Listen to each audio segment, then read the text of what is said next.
She looked straight at him and asked the question in the quietest voice he had ever heard from a 14-year-old. Not timid, not hopeful, just quiet in the way of someone who had learned, over a very long time, that hope cost more than it returned. Can you fix it? Owen Garrett looked at the brace clamped around her leg. Titanium. Expensive. The kind of hardware that came with a certificate and a warranty and a company name embossed on the side in clean corporate font. He looked at it the way he looked at every engine that came through his garage, not with assumption, but with attention. Then he looked back at the girl. I don't know, he said, but I'll try. That was the most honest answer Stella Ashworth had received in 5 years. 20 minutes later, she took 4 steps across the concrete floor of Garrett Auto in Cedar Falls, Iowa. 4 steps. No grinding. No stabbing pressure at the base of her spine. No white-knuckling through the familiar burn that had lived in her left hip since she was 9 years old. She stopped in the middle of the garage and looked down at her own feet like they belonged to someone else. Then she turned around and found her mother standing in the doorway. Mom, she said, it doesn't hurt. Claire Ashworth was 34 years old.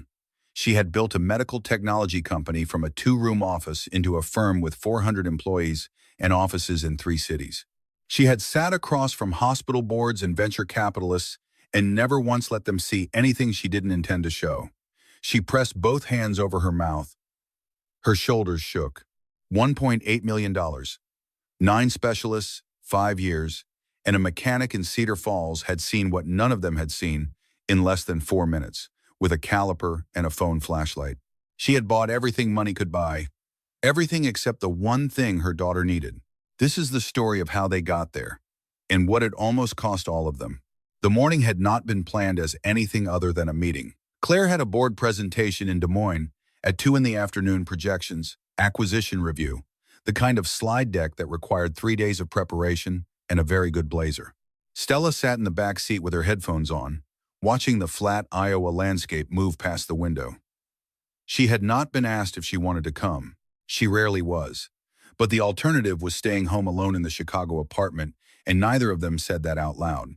Claire was on a conference call before they cleared the city limits. Laptop open on the passenger seat, phone pressed to her shoulder, pen moving across a legal pad balanced on the center console. She had learned to drive this way compartmentally, efficiently, the call in one part of her mind and the road in another. It had always worked. The smoke started somewhere around Cedar Falls. It was faint at first, then not faint at all. Claire ended the call mid-sentence, pulled to the shoulder, and looked at the dashboard. The temperature gauge was sitting at maximum. She got out, opened the hood, stepped back from the steam, and stood on the shoulder of the road in her good blazer with nothing useful to contribute. The GPS on her phone searched for nearby auto repair and found Garrett Auto 2 miles east. 4.2 stars. Open until 6. She did not choose the place. The day chose it for her. What Claire did not think about, pulling off the highway and into the small lot, was the morning 5 years earlier when she also had not been paying attention. It had been a ski weekend in Colorado. A company retreat she had organized herself, 12 people in a rented cabin outside Breckenridge, and she had brought Stella because the alternative was a babysitter for 3 days, and Stella had asked, carefully, the way she asked things she already expected to be denied. Claire had said yes. She had meant it. But the call came in at 8:45 Saturday morning, and it was the kind of call you took a deal that had been pending for 6 weeks was suddenly moving. And if she wasn't on the line within 10 minutes, it would move without her. So she sat down at the kitchen table inside the cabin, with her laptop open and her phone to her ear, and she watched through the window as Stella and 2 of the other kids went out to the slope behind the cabin. She didn't look up when she heard the other kids shouting. She didn't look up for a long time. By the time she understood what had happened, Stella was already at the bottom of the slope, and the angle of her daughter's body in the snow was something Claire did not let herself think about directly. Even now, 5 years later, because it was the kind of image that lived behind the eyes and did not leave. She had not been on the slope. She had not seen it happen. She had been on the phone.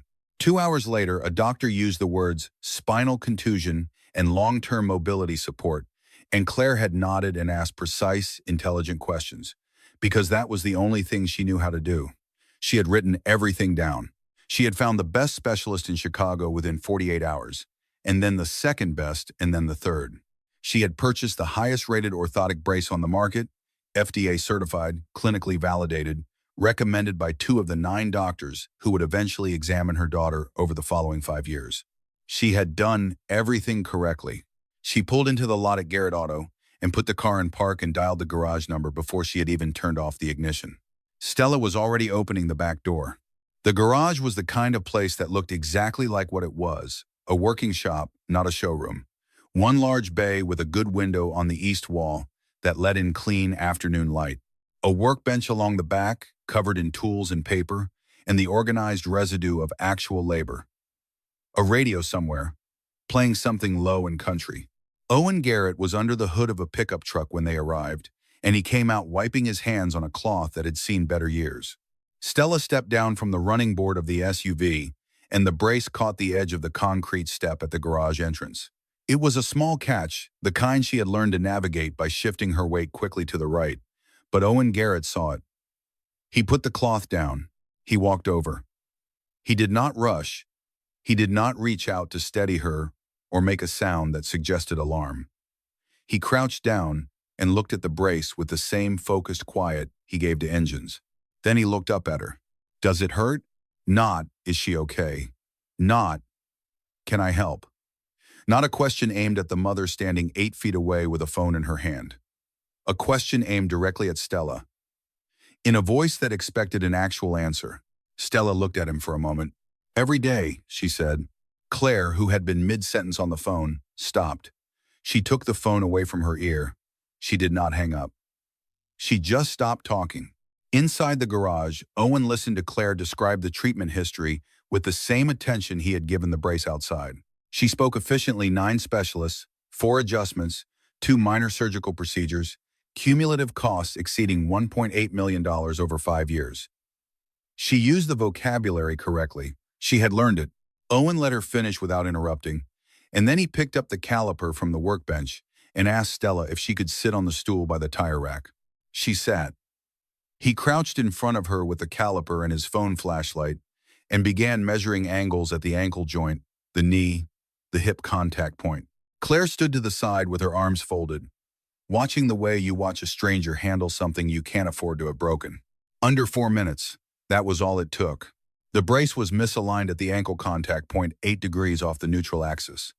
8 degrees does not sound like much, but 8 degrees, multiplied by every step Stella had taken over 5 years, meant that every time her foot struck the ground, the load was traveling up the wrong side of her tibia, deflecting at the knee, and compressing her lower spine on the left side at an angle it was never designed to absorb. The expensive brace, certified and warranted and recommended by experts, was not correcting her gait. It was fighting it. He saw it in under 4 minutes with a $15 caliper. He did not announce this yet. He set the caliper on the workbench and turned back to Stella. When you climb stairs, he said, does the pain start in your hip or your ankle? Hip, she said, but it moves. By the 3rd step, it's in my back. What about sitting for a long time? School, mostly? Mostly, yeah. And mornings. Mornings are the worst. Which side? Left. Always left. He nodded the way a person nods when what they're hearing confirms what they already suspect. He wrote something on a scrap of paper the back of an oil change receipt without explaining what. Claire watched her daughter answer these questions. Stella answered them without hesitation, without the careful, measured pauses that had characterized every medical appointment for 5 years, where she gave answers that were accurate but minimal. She answered Owen Garrett's questions the way she might answer a person at a kitchen table, plainly, with detail. Claire noticed this. She did not know what to do with it. The door from the back room opened, and a small person came through it at speed. Nora Garrett was 7 years old, with a ponytail that had migrated significantly to the left over the course of the day, and sneakers that might have been on the correct feet, but Claire could not be certain.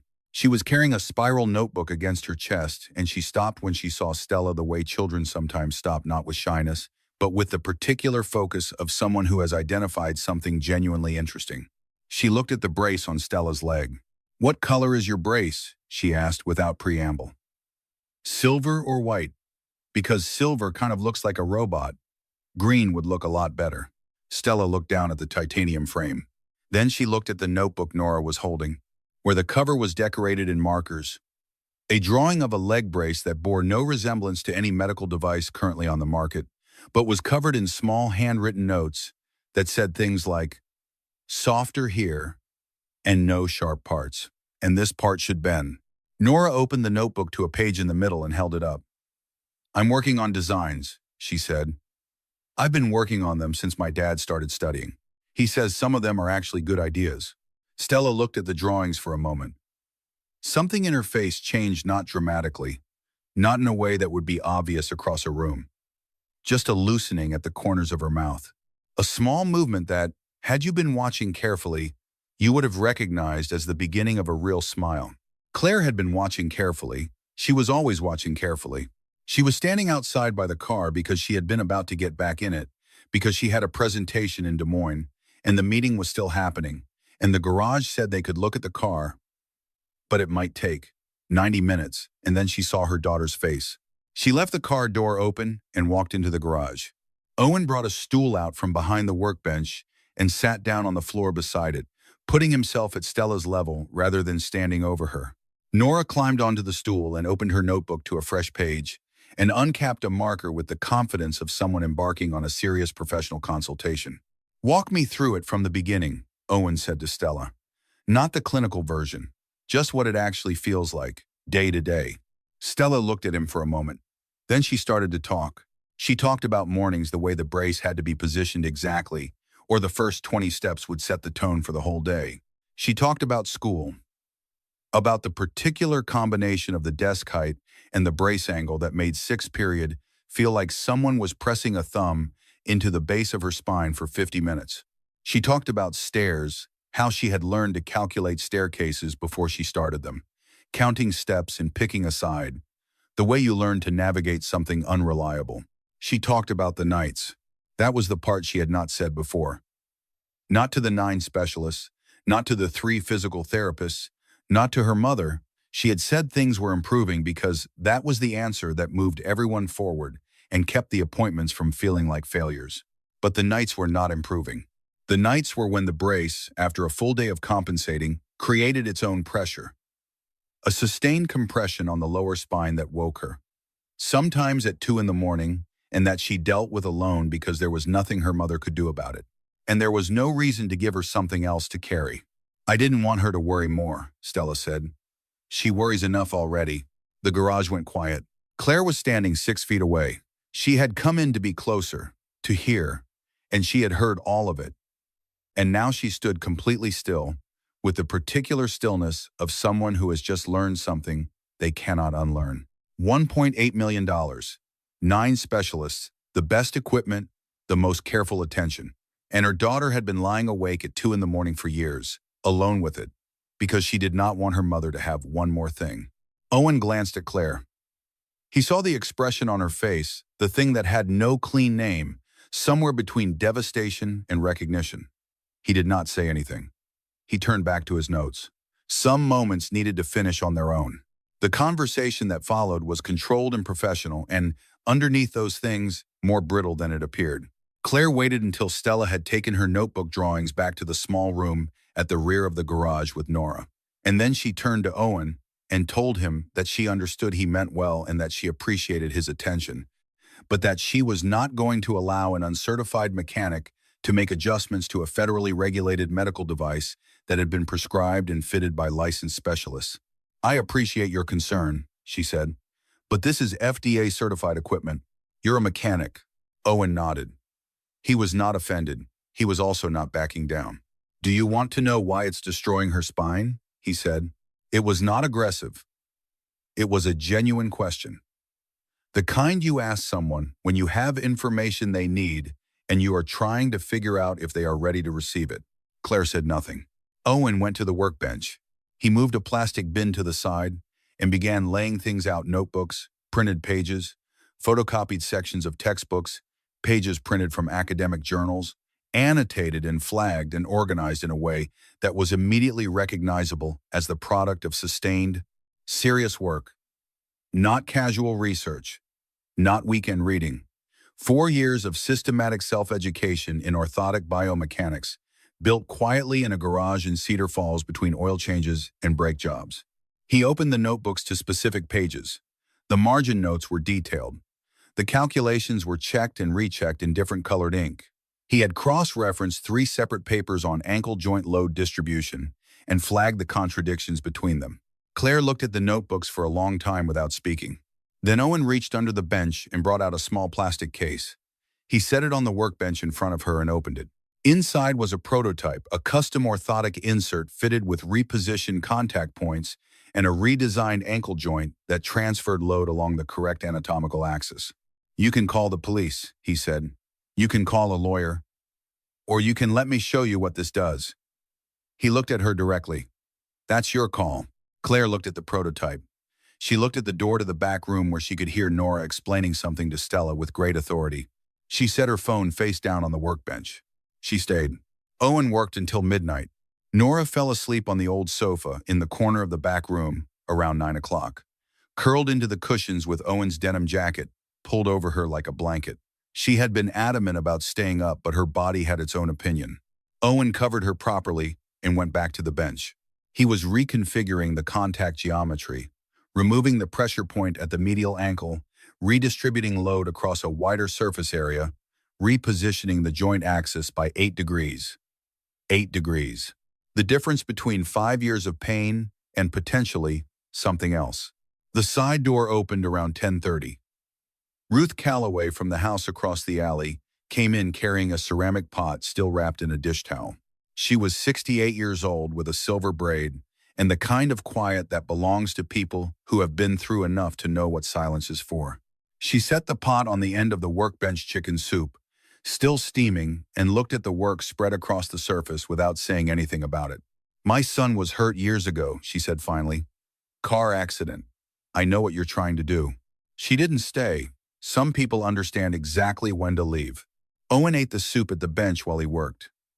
The garage was quiet except for the sound of tools and the low music from the radio, and after a while, the sound of Claire asking a question. She was sitting on the stool near the tire rack, laptop open in front of her, but screen dark.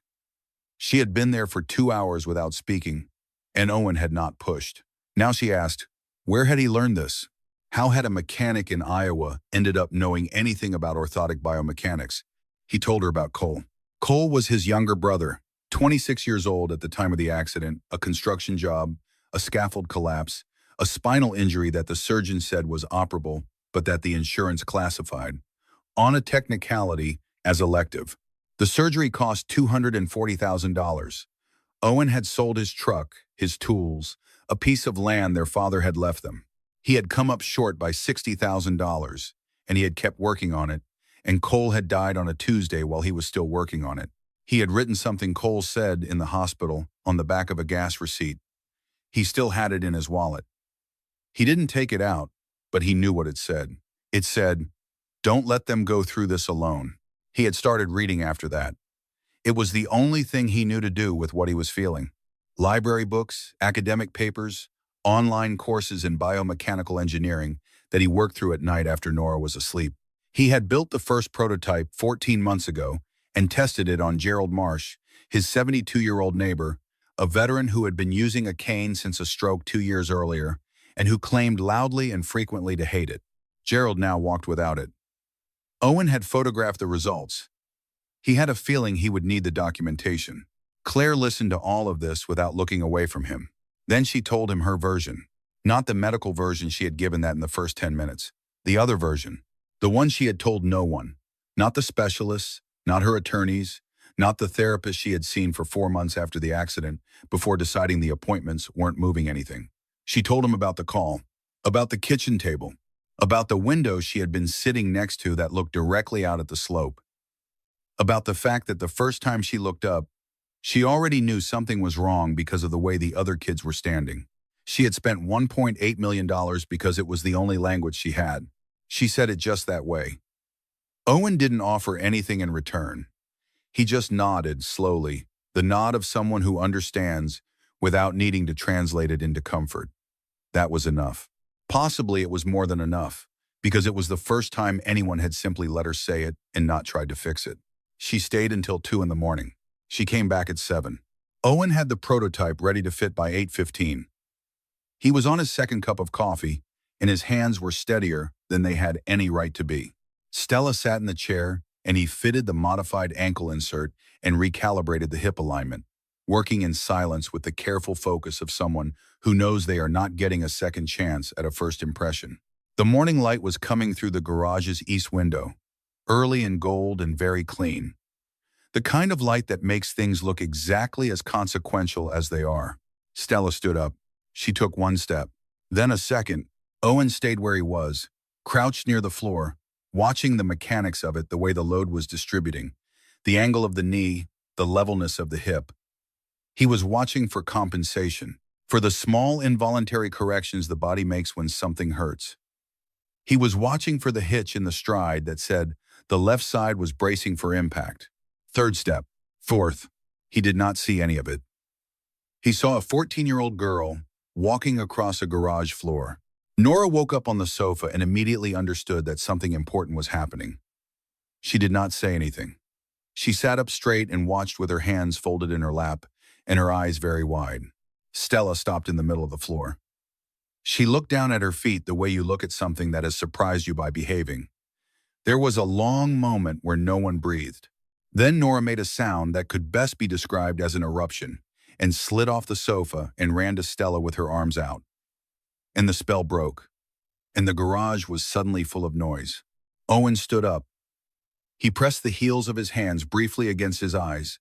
Then he dropped them and turned to where Stella was being enthusiastically embraced by a 7-year-old. "Keep going," he said. His voice was almost normal. "Don't think about it." Stella turned around and found her mother. Claire was standing at the garage entrance. White blazer, one hand gripping the door frame, the other pressed flat against her mouth. The Rolls-Royce sat behind her in the morning light, immaculate and irrelevant. "Mom." Stella's voice broke on the word and came back. "It doesn't hurt." Claire Ashworth had not cried in front of anyone in 3 years. She had worked very hard at that. She stopped working at it now. Owen took a step toward the door and then stopped. He stood there while the light moved through the garage and Claire came forward and put her arms around her daughter, and he looked at the workbench and the notebooks and the 14 months of effort spread across the surface. He thought about Cole. He did not say anything. There was nothing to say that would fit inside a moment like that. 3 days later, Ruth came by to drop off the ceramic pot she had retrieved from the bench, and she mentioned she had taken a short video of the girl walking that first morning. She hoped that was all right. It just seemed like something that should be kept. Owen said, of course. He didn't think much of it. 48 hours after that, his phone did not stop vibrating. Ruth had posted the video. She had not planned to. Her granddaughter had been visiting and shown her how. And Ruth had decided, with the logic of someone whose generation understood that certain things deserved to be seen, that people should see this. 30 seconds of a 14-year-old girl taking 4 steps across a garage floor, a mechanic kneeling at her feet, and a woman in a white blazer behind her, with her hand over her mouth and her shoulders shaking. 2 million views in 12 hours. The comments were fast and large and almost entirely in one direction. People from states Owen had never visited were sharing the clip. His phone was full of messages from strangers. He read some of them. He put the phone down and went back to work, because that was what you did. The certified letter came from Chicago, Nexa Brace Corporation, manufacturers of the titanium brace Stella had worn for 5 years. The letter was 3 pages, single-spaced, and used the words unauthorized modification of a patented medical device and cease and desist and legal action pending in various combinations throughout. It was a thorough letter. Owen read it twice. Then he set it on the workbench next to the notebooks and the caliper and went to look at it the way he looked at everything. Not with panic, but with attention. The drone appeared the same afternoon. A small commercial unit, hovering at the bay door for approximately 40 seconds, filming the workbench, the prototypes, the wall where Owen had pinned his research notes. It was gone before he could react. The footage appeared online that evening, posted by an account with no profile picture, with a caption describing Owen as an uncertified mechanic performing unauthorized modifications on regulated medical equipment. The comments on this post ran in a different direction than the earlier ones. Claire called him at 9 that evening. "They're going to try to close the garage," she said. She did not preface this with anything. "I need to know if you want to fight." Owen was quiet for one full breath. "I've been fighting," he said. Since before you got here. Another silence. Then Claire said, then this time, you're not doing it alone. Cedar Falls did not need to be organized. It organized itself. The hardware store 2 blocks down put a handwritten sign in the window the next morning.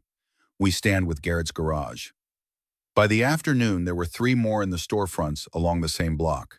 Ruth stood in the aisle behind the garage for most of the afternoon, not doing anything in particular, just being present, which said everything. Nora found out from a friend at school that there was something called a petition. She went live from the old tablet Owen used for parts research. Green sweater, lopsided ponytail, the spiral notebook open in front of her on the workbench. She held up a piece of paper with 6 words written in her largest, most careful printing. Please don't close my dad's garage. She explained the situation with the authority of a 7-year-old who has fully briefed herself, which is to say, she explained it plainly and without softening anything. And then she held up the sign again and said she was asking nicely. 3 million petition signatures in 72 hours. Nora's face, green sweater, that sign, the absolute seriousness of someone who believes the request will be heard if made clearly enough, became one of those images that moves through the internet and immediately belongs to everyone who sees it. Owen, meanwhile, was going through his research files to prepare documentation for the FDA hearing that had been scheduled. He pulled every paper he had used, every source he had cross-referenced, and began organizing them into a submission binder. Near the bottom of the oldest stack, he found the research paper he had encountered first, the one that had given him the theoretical foundation for the ankle axis correction, a 2019 study on orthotic load distribution published in a rehabilitation engineering journal. The author was Dr. Patricia Shen, Department of Biomedical Engineering, Northwestern University. He read the name twice. He had found the paper through a library database search and had never looked up the author beyond the abstract. He looked her up now. Full professor, biomechanics and rehabilitation engineering, 22 years on faculty. He sat with that for a moment. What he did not know was that Claire had already called her. She had found Dr. Shen's name 3 weeks earlier through a specialist referral network, reached out for an emergency consultation on the case without specifying much beyond the technical parameters, and scheduled a video call for that evening. She had not told Owen. She had not decided yet what she was trying to do. Only that she needed someone at the academic level to look at what Owen had built and tell her honestly what they were seeing. The call connected at 8. Dr. Shen was in her office, which had a whiteboard behind her covered in anatomical diagrams of the kind that accumulate over a career of actual use rather than decoration. She looked at the photographs Owen had provided of the prototype in the modified joint geometry. She did not speak for a long moment. Then she said, "Whoever designed this has read my research more carefully than most of my doctoral students." She looked up from the photographs. "I want to testify at the FDA hearing. Whenever it's scheduled, I'll be there. Put my name on the filing." Owen was looking at Claire. Claire was looking back at him. For the first time since she had pulled into his lot and gotten out of her car with her phone in her hand, neither of them had anything to say. It was not an uncomfortable silence. It was the kind that means something has shifted, and both people know it, and neither of them needs to say so yet. The FDA hearing was held on a Thursday morning in a federal building in Chicago, with the particular atmosphere of institutional rooms everywhere, carpet that had absorbed 20 years of fluorescent light, coffee from a machine in the hallway, the low hum of ventilation that never quite resolved into comfortable temperature. Dr. Patricia Shen stood at the front of the room in a dark blazer with a folder of materials and the focused calm of someone who has testified before and knows what it requires. She showed 2 videos. The first was Stella, 4 steps across the garage floor, the morning light coming through the east window. The room watched it quietly.